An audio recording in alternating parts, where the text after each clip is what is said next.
مسلمانوں کے دوسرے خلیفہ حضرت عمر فاروق اعظم رضی اللہ عنہ کے دور مبارک کی بات ہے. ایک نوجوان بہت متقی پرہیزگار تھا. یہ حضرت عمر فاروق اعظم رضی اللہ عنہ کا دور ہے. آپ کے زمانہ مبارک میں بہت متقی پرہیزگار ایک نوجوان تھا. حضرت عمر رضی اللہ عنہ بھی اس کی عبادت گزاری دیکھ کر حیران ہوا کرتے تھے. سبحان اللہ، قربان جائے کہ حضرت عمر فاروق اعظم رضی اللہ عنہ آپ اس کی پرہیزگاری اور اس کی عبادت گزاری کو دیکھ کر حیران ہوا کرتے تھے، فخر کیا کرتے تھے. وہ نوجوان جب نماز عشاء پڑھ کر گھر جاتا تو راستے میں ایک خوبصورت عورت اسے اپنی طرف بلاتی، لیکن وہ نیک طبیعت نوجوان اس طرف بالکل توجہ نہ کرتا، نگاہ نیچے کیے گزر جاتا. ایک دن جب وہ گزر رہا تھا، عورت نے اسے اپنی طرف بلایا تو وہ نوجوان بھی اس طرف مائل ہو گیا.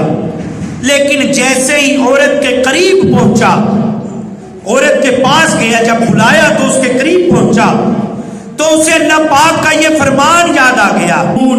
اللہ تبارک و تعالی قرآن کریم میں فرماتا ہے، بے شک پرہیزگاروں کو جب شیطان کی طرف سے کوئی خیال آتا ہے تو وہ فوراً حکم خدا کو یاد کرتے ہیں، پھر اسی وقت ان کی آنکھیں کھل جاتی ہیں.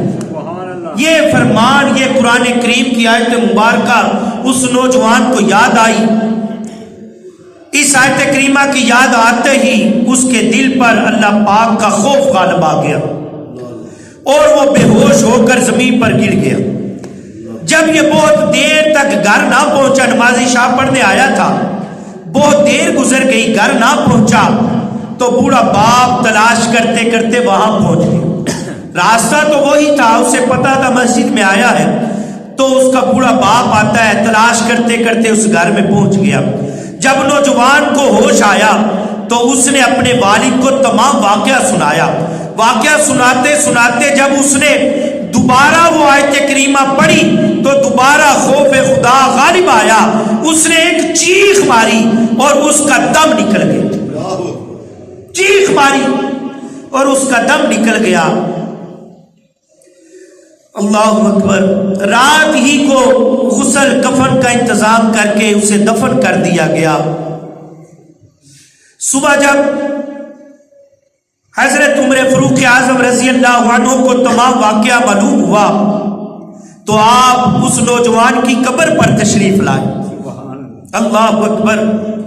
آپ تشریف لائے اور آپ وہاں پہ کھڑے ہو کے حضرت عمر فاروق اعظم نے یہ آیت کریمہ پڑھی، وَلِمَنْ خَافَ مَقَامَ رَبِّهِ جَنَّتَانِ، اور جو اپنے رب کے حضور کھڑے ہونے سے ڈرے اس کے لیے 2 جنتیں ہیں. قبر میں سے اس نوجوان نے جواب دیتے ہوئے کہا، یا امیر المومنین، بے شک رب نے مجھے 2 جنتیں عطا فرما دی ہیں. بے شک.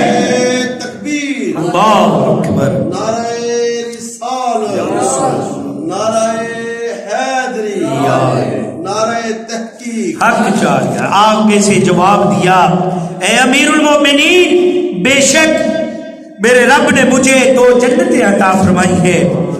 سبحان اللہ، سبحان اللہ. کیا پیارا انعام ہے. ہمیں بھی یہ وصف بنانا چاہیے. ویسے ہم بزرگوں کے خوف خدا کی کیفیت کو یاد تو کریں تو کیا شان ہے ان کی. ان پر تو خوف خدا کے سبب کپ کپی تاری رہتی تھی. انہیں دیکھنے والوں کو لگتا تھا کہ جیسے ابھی میدان محشر میں یہ جانے والے ہیں، اور ہر وقت ڈرے سہمے رہتے تھے.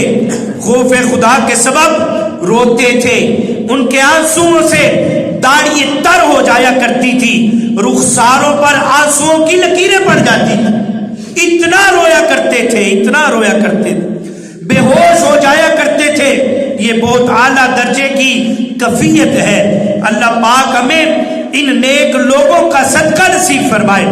کم از کم اتنا خوف خدا تو ہر مسلمان کے اندر ہونا چاہیے کہ جب ہمارے دل میں گناہ کا خیال آئے، شیطان ہمیں گناہ کی دعوت دے، تو ہمیں اللہ پاک کے حضور کھڑے ہونا یاد آ جائے کہ ہم نے حساب دینا ہے۔